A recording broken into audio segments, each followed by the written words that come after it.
In 2016, we were approached by the principal at Collet Park Elementary. She wanted to find a way to integrate 4-H into her school day. Our students weren't persisting in finishing what they were doing. They weren't retaining the information that we were working on. Our students were able to accomplish a unit and get an A on it, and then the next week not have the information that they had. We looked at why, and we realized that most of what our students were getting was demonstration and practice knowledge, which is a basic technique right now they use in schools called scaffolding. We went and thought, okay, how do we retain the information? We connect it to information we already have through our experiences. And we realized our students didn't have very many experiences. The majority of our students live in poverty. So we went and looked up experience and learning on the internet, and the first thing that popped up was 4-H and experiential learning. And we dove into their curriculum, and we loved it, and started applying it in the school. Through the APS, Albuquerque Public Schools Foundation, I applied for the GOOL grant, and the GOOLs are a family that give a grant every year, and they granted us, I believe it was $25,000, and that gave us the infrastructure. It allowed us to buy looms and rockets and bunny rabbit cages and all the stuff that you need to do this. We started with having it set up with Friday afternoon, last hour of the school day, and the kids went to clubs that they chose.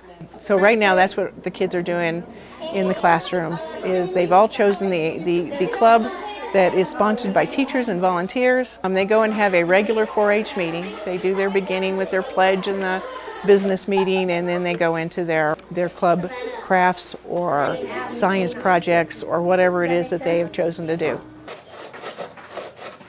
Was it as easy as you thought it would be? No. So the students are not allowed to participate on Friday afternoons in their 4-H until they have completed all of their schoolwork for the week. And it doesn't matter if you're absent or not.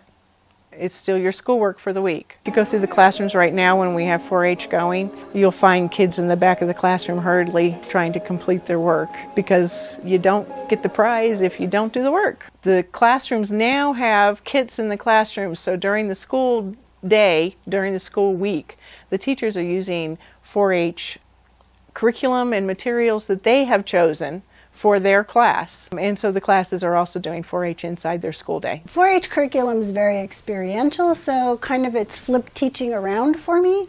So the kids are experiencing things and then thinking about what it is that they've experienced and how they've grown through the process, going back and analyzing.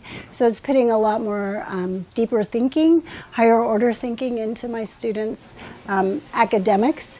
And now they're also becoming more verbal. They're able to talk about what they're learning and how they're learning. So all around, I think it's improved their overall performance as students and problem solvers. And they take that with them into their daily life. It has impacted the kids a lot. The first year we saw a lot of change on the park test. The second year we began to see a lot of huge growth on our monitored month-by-month testing. The kids went from the end of the year 16% proficient in language arts, and the next year they were 47% proficient. And a lot of that is enthusiasm, some of the things that 4-H teaches, such as persistence and pride, but it's also the kids are interested. They love what they're doing and they have a blast. Using the 4-H model and kids knowing that they have to complete their work to be able to participate in the 4-H activities really inspires them to get their work done. Plus, work seems easier because it's less of a challenge for them because they're doing more hands-on work. The year before I started this, I probably had a couple of suspensions a month. I have not had a suspension this school year. And the year we started this, we went from a dramatic change in suspensions and absenteeism. So we went from 23% chronic absenteeism to 7% chronic absenteeism. And that's lovely. Over the course of the last 3 years, we've grown this program from 1 school at Collet Park to 8 schools here in our county. We've also been working with surrounding counties in the state to implement this program, and we're actually working with some programs in other states as well so that they can find a way to really integrate 4-H into their school days. Looking into the future, some of the things we're working on is taking our current curriculum and we're actually aligning it to Common Core.